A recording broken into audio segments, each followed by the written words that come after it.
I would like to speak to you about how the female menstrual cycle works.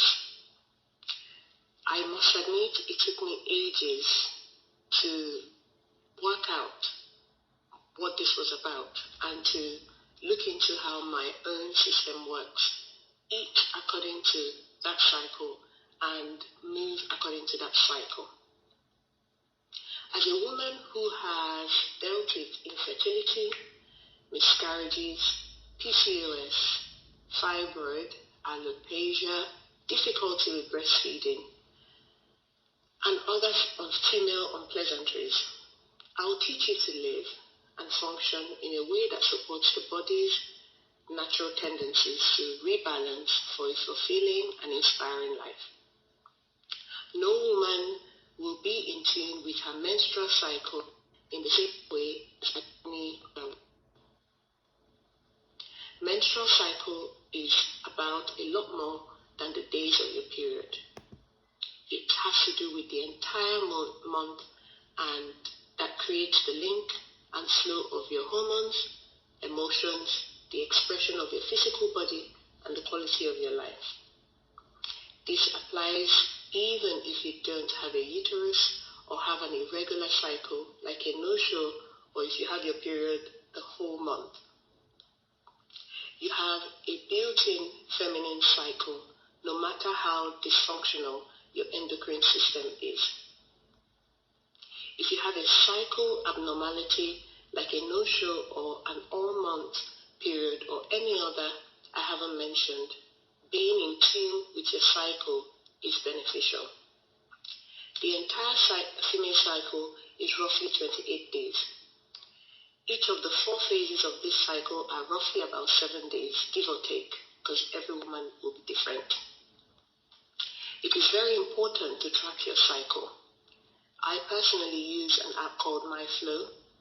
There are others that you can choose from. It is also important that you work out when you ovulate during each cycle. You can use a cheap ovulation test strip to check this. Or if you want to just check it on your own, it is that time of the month, straight at your period, when your discharge is like egg white. Okay, and it's that way so that the sperm can swim and find the egg. So it tells you when you can potentially get pregnant.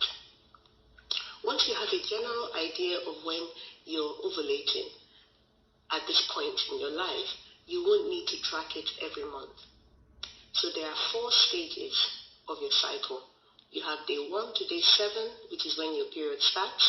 You also have day 7 to 14, which includes your days of ovulation, and you have day 14 to 21, and also the last phase, which is day 21 to 28. I'll start with the first stage, which is your day 1.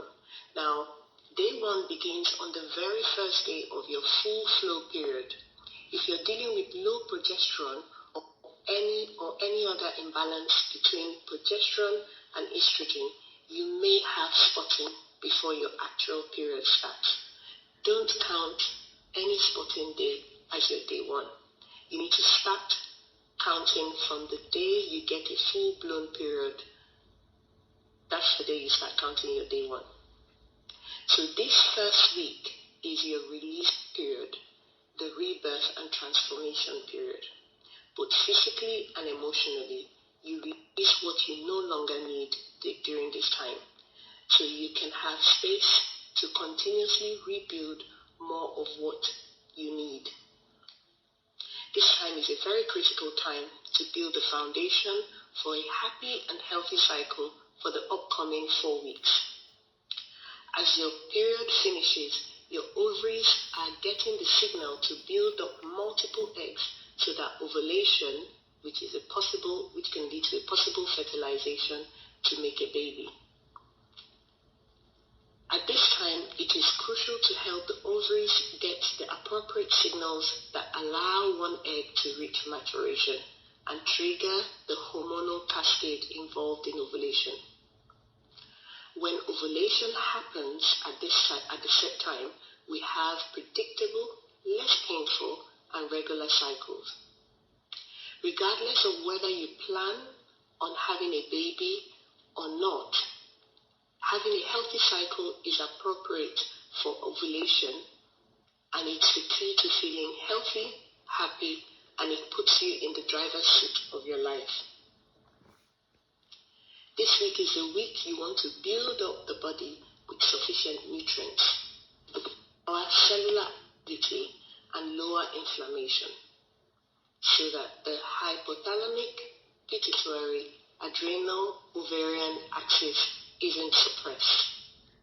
This is also the time to take it really easy physically. It doesn't mean that you stop working on your fitness goal, but it's a time when you want to rest so you can rise up, replenish, and cleanse. Try decreasing the intensity of workouts and move your body in gentle and intuitive ways. Now the second stage, which is from day 7 to day 14 of your cycle. If you don't have a reliable cycle to track, you can use a cycle of the moon from the quarter moon to the full moon. This is the most powerful and extroverted time in your cycle, when you've come forth as a powerful female figure of the world. This is the week to move, create, build, and command. You're able to take concrete and powerful steps towards the goals you identified in the release stage, which is the first from your day 1 to day 7. This is a time when you can work towards those goals and make them become a reality. The same thing that is happening to your ovaries as one egg takes over control of communicating with the hypothalamus and pituitary and begins to ramp up the production of hormones that will dictate the rest of your cycle. It is at this time estrogen in the growing egg begins to remind the pituitary that ovulation should be occurring very soon. The pituitary in turn makes this a reality by creating adequate levels of hormones called LH and FSH. As the LH surge is released from the pituitary, this is what you measure on a home ovulation test. The ovaries get the message to release the developed egg into the fallopian tube. This is a busy time for the entire body as we make ourselves a welcome home for creating and sustaining another being.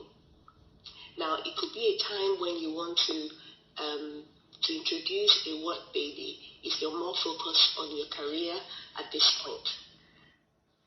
Because of this, it is important to use our power in ways that protect, support, and build up our internal environment. This week is a very active week, and you'll feel great making changes that will serve you for a while. It is a time to break a bad habit or begin a new way of eating. Your determination and clarity at this point is at its highest. It is easier to stick with new ways of doing things during this week. Use it to establish a new routine so they are already in place when you're not feeling so motivated. Remember that you're at your strongest, most determined, and at your fastest. Take this time to move your body in all the wonderful ways it can serve you. This is an ideal time to try a new fitness routine or begin taking daily walks with your family and friends. Now the third phase, which is from day 14 to day 21 of your cycle, or you can look at it as the time of ovulation to 7 days later. Ovulation and the is a time to enjoy the fruit of your labor. This is a week where we feel our hormones rising and evening out, and with them, our sense of stability. Having low progesterone or any other lethal effect will leave you feeling really moody. We feel empowered by the decisions and actions from the week before and begin to wind down easily into a new way of being. This is a great time to focus on following a routine and get more comfortable with the flow of our lives. This week is a time to make a to-do list so that you can feel more organized and follow them through. It is a week when you want to focus on what is important, which is you and not the people around you. You need to fill your daily to-do list with activities that nurture your spirit, in addition to the work we need to do to turn our dreams into reality. So you want to make a to-do list for work, a to-do list for your home, and a to-do list for self-care. Now, every single one of these to-do lists is as important as one as the other. So you need to treat them with care and with the same level of importance.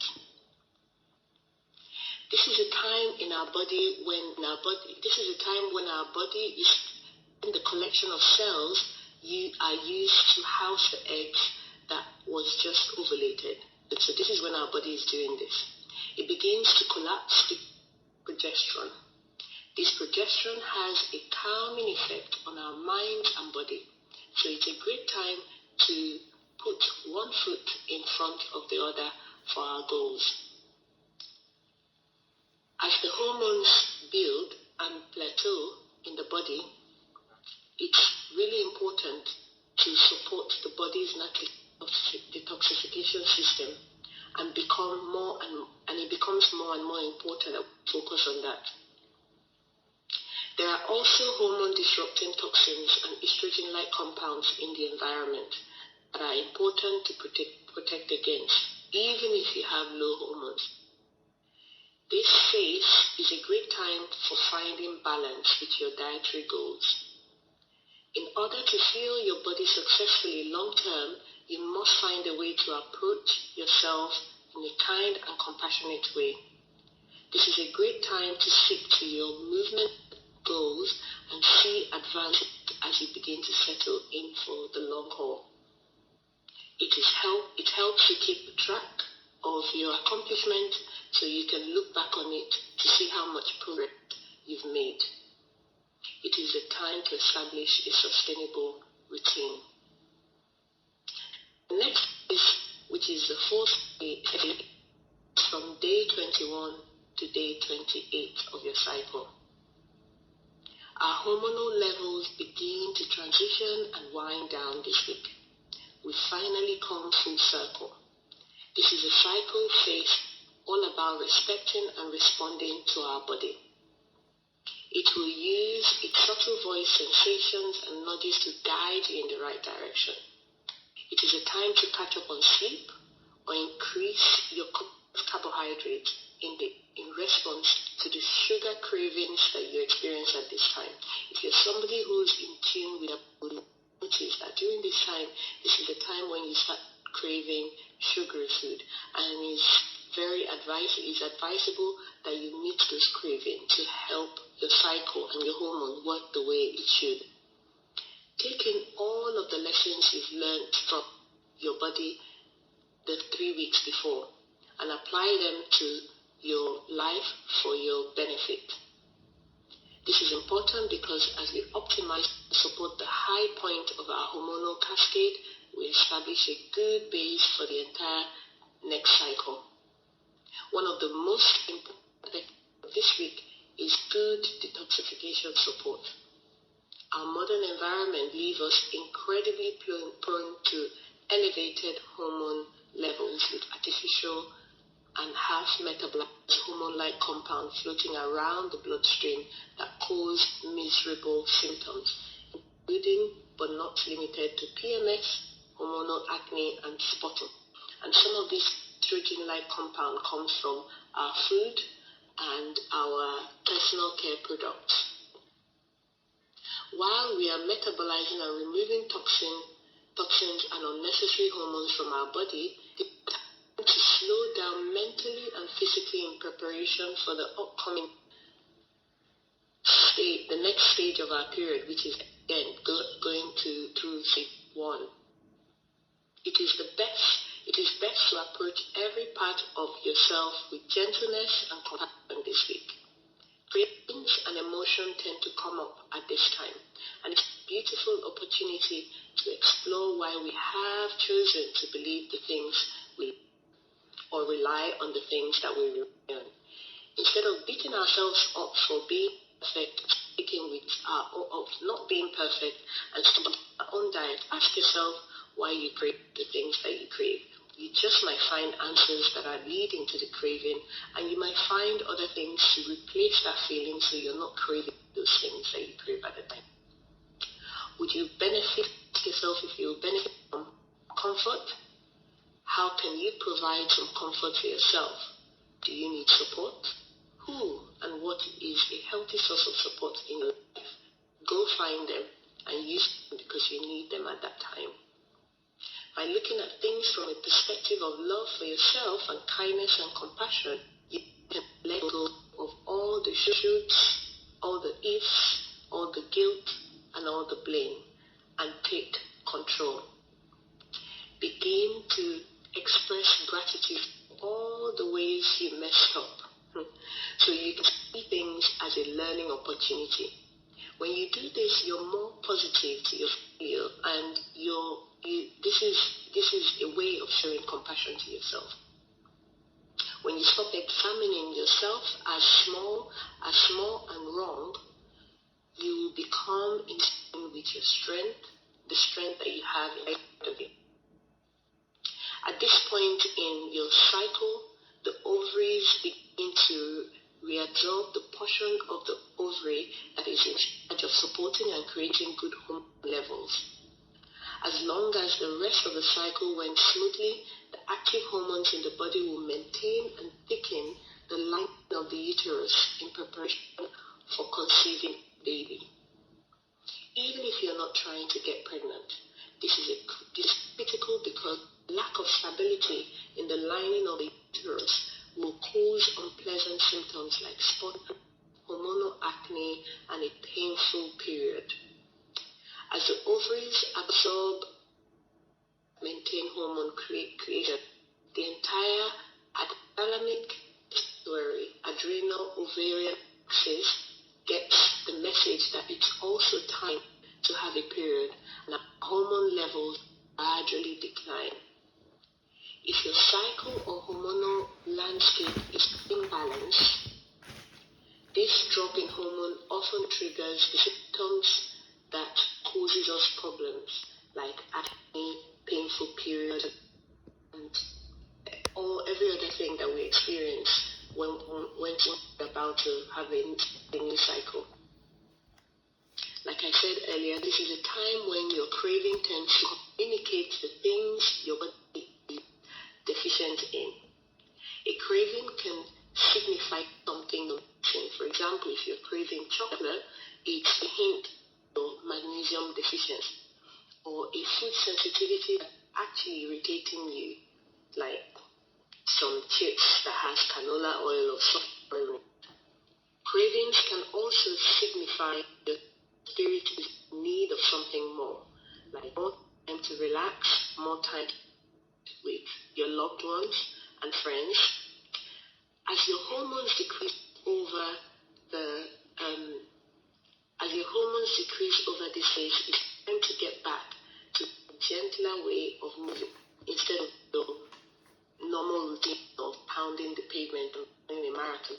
It's a time to reduce the kind or to minimize very stressful exercise. Try out a detox-focused yoga. Try stretching, twisting, and flowing will help the detox organ like your liver, your lymphatics, your kidney, and your colon. It would help them work more during hormone removal, setting you up for a wonderful next cycle.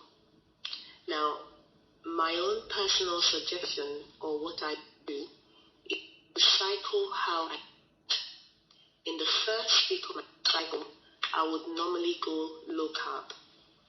So I'll focus on my protein. So any of your animal protein and fats like coconut oil, avocado, olive oil, extra virgin oil. About how to know if your olive oil is of good quality. It must be in a dark bottle. It must be consumed within 2 years of its manufacture. It must also have, when you put it in your mouth or when you taste it, it should make it cough. The number of times you cough tells you how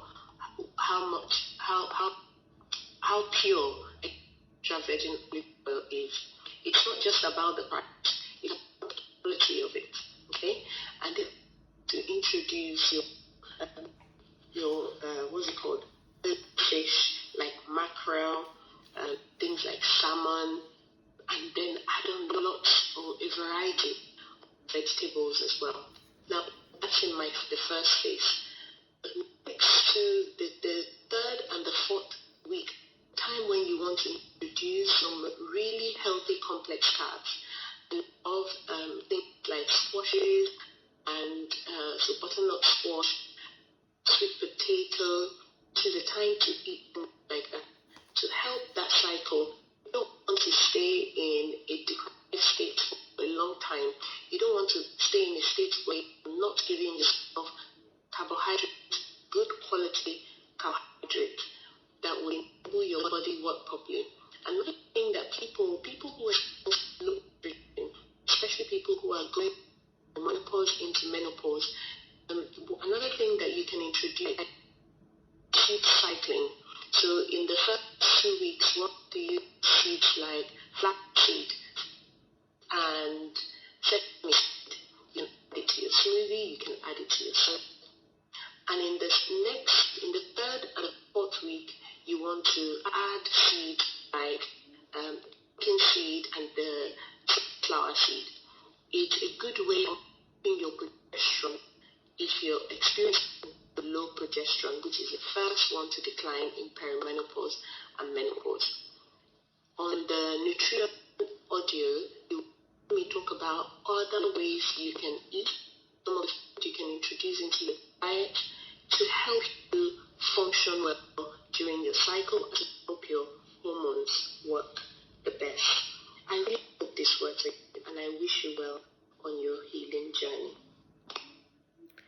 And just to add that in summary, during the 1st to the 10th day of your period, that this is when you want to do some deep fasting and you want to include some cardio.